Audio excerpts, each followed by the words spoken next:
আবু মাহজুরা বলে, আমি হাঁটু গেড়ে পেয়ারা নবীর সামনে বসেছিলাম, আমার এই মাথার চুলের মধ্যে মুবারক হাত লাগিয়ে বিশ্বনবী নিজে আমাকে আজানের প্রতিটা বাক্য শিক্ষা দিয়েছেন।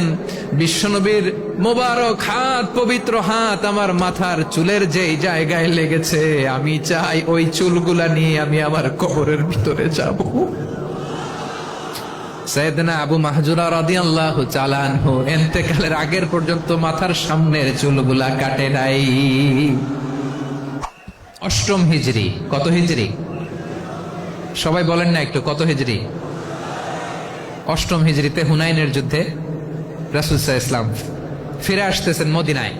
পথিমধ্যে বেলাল রাদিয়াল্লাহু তাআলা আনহু আজান দিচ্ছেন। কি দিচ্ছেন?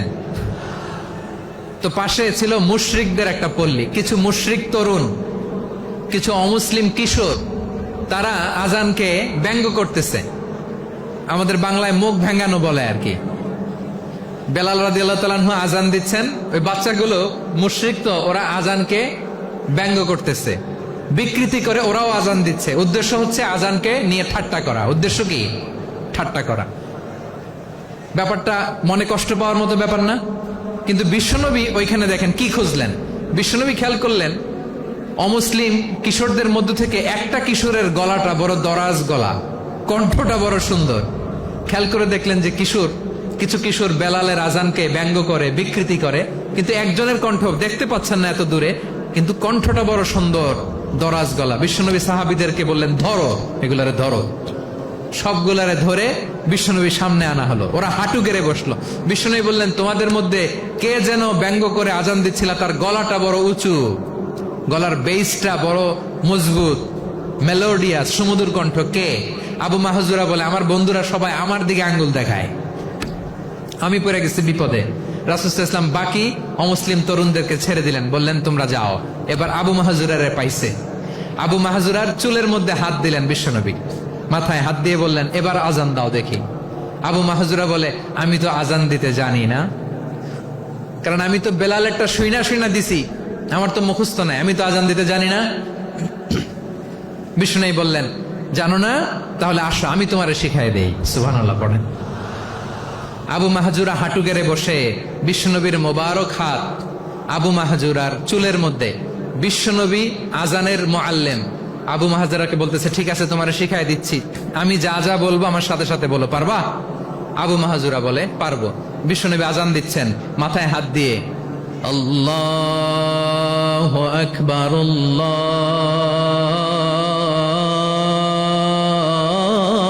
আল্লাহু আকবার। আবু মাহজুরা এই বাক্যটা পড়লেন। বিশ্বনবী দ্বিতীয় বাক্য পড়তে আরম্ভ করলেন, আল্লাহু আকবার,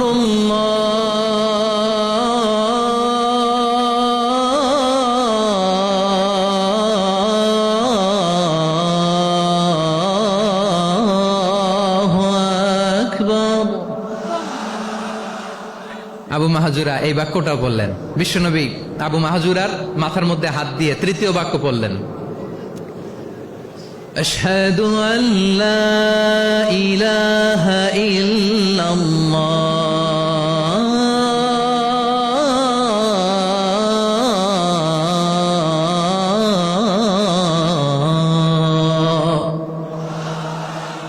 আবু মাহজুরা তৃতীয় বাক্য পড়লেন। বিশ্বনবী একটা বাক্য পরে আবু মাহজুরা পরে, বিশ্বনবী পরে আবু মাহজুরা পরে। আবু মাহজুরা কিন্তু অমুসলিম, মুশরিক। আবু মাহজুরা বলে, এক একটা বাক্য পড়ি আমার কলিজাটা গলে ঠান্ডা হয়ে যায়। এতদিন মোহাম্মদকে গালি দিতাম, এখন মোহাম্মদ আমার মাথায় যখন হাত রাখছে আমার সারা শরীর ঠান্ডা হয়ে গেছে। বিশ্বনবী আজান শিখাচ্ছেন, একটা একটা বাক্য পড়ে আবু মাহজুরাও পড়ে, বিশ্বনবী পড়ে আবু মাহজুরাও পড়ে। পুরো বাক্যগুলো যখন শেষ, আজান শেষ, আবু মাহজুরাও যখন পুরো আজান পড়লেন, আবু মাহজুরা বললেন, এতদিন মোহাম্মদের চেহারা দেখলে আমার ঘৃণা লাগতো, আজ থেকে মোহাম্মদের চেহারার চেয়ে প্রিয় চেহারা আমার কাছে নাই। আবু মাহজুরা বললেন, ও মুহাম্মদ, আজানের বাক্য তো আপনি আমারে শেখালেন, এখানেই শেষ করবেন না, আপনি আমারে পড়ায় দেন, লা ইলাহা ইল্লাল্লাহু মুহাম্মাদুর রাসূলুল্লাহ সাল্লাল্লাহু আলাইহি ওয়াসাল্লাম। বিশ্বনবীর সাথে দাঁড়িয়ে উনি শাহাদা পড়ে মুসলমান হয়ে গেলেন। এবার আবু মাহাজুরা বলে, ইয়া রাসূলুল্লাহ, ইয়া হাবিবাল্লাহ, আমি মুমিন হয়েছি, মুসলমান হয়েছি, আপনার কাছ থেকে আজান শিখার সৌভাগ্য আমি লাভ করেছি গো নবী। আমার কণ্ঠের বড় তারিফ করেছেন আপনি, আমার আজানকে আপনি পছন্দ করেছেন। একটা জিনিস আপনার কাছে চাই, আপনি আমাকে মক্কার মসজিদুল হারামের মুয়াজ্জিন হিসেবে অ্যাপয়েন্ট করে দেন।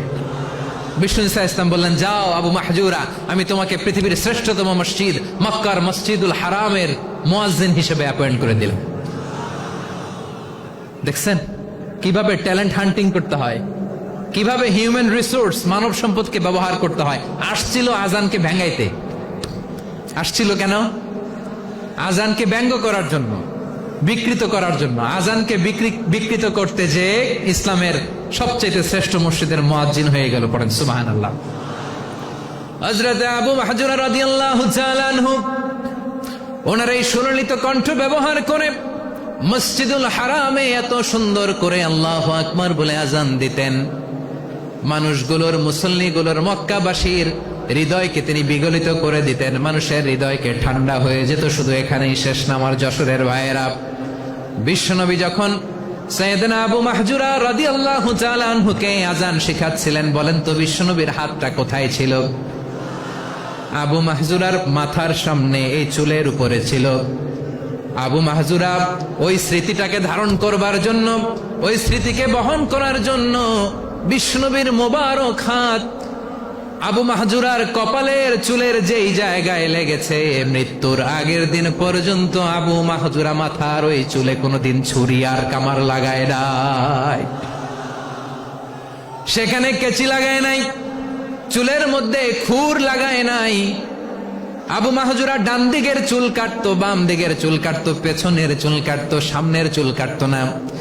আবু মাহজুরা রাদিয়াল্লাহু তাআলা আনহুর সামনের চুলগুলো বড় হতে হতে যখন এত বড় হয়ে যায়, তিনি চুলগুলো পেঁচিয়ে মাথার মধ্যে রাখতেন, তারপরে তিনি পাগড়ি পরতেন। সবাই জিজ্ঞেস করতো, আবু মাহজুরা, এটা আবার কেমন স্টাইল? দেখতে তোমার কি বিদঘুটে লাগে? কেমন অড লাগে? কেমন খারাপ দেখা যায়? মক্কায় এমন কোন মানুষ তো দেখি নাই, ডানে চুল কাটে, বায়ে চুল কাটে, পেছনে চুল কাটে, সামনে কাটে না। ওরে আবু মাহজুরা, কেমন দেখা যায় তোমারে? তুমি সামনের চুল কাটো না কেন? আবু মাহজুরা বলে, আমি হাঁটু গেড়ে পেয়ারা নবীর সামনে বসেছিলাম, আমার এই মাথার চুলের মধ্যে মুবারক হাত লাগিয়ে বিশ্বনবী নিজে আমাকে আজানের প্রতিটা বাক্য শিক্ষা দিয়েছেন। বিশ্বনবীর মোবারক হাত, পবিত্র হাত আমার মাথার চুলের যেই জায়গায় লেগেছে, আমি চাই ওই চুলগুলা নিয়ে আমি আমার কবরের ভিতরে যাব।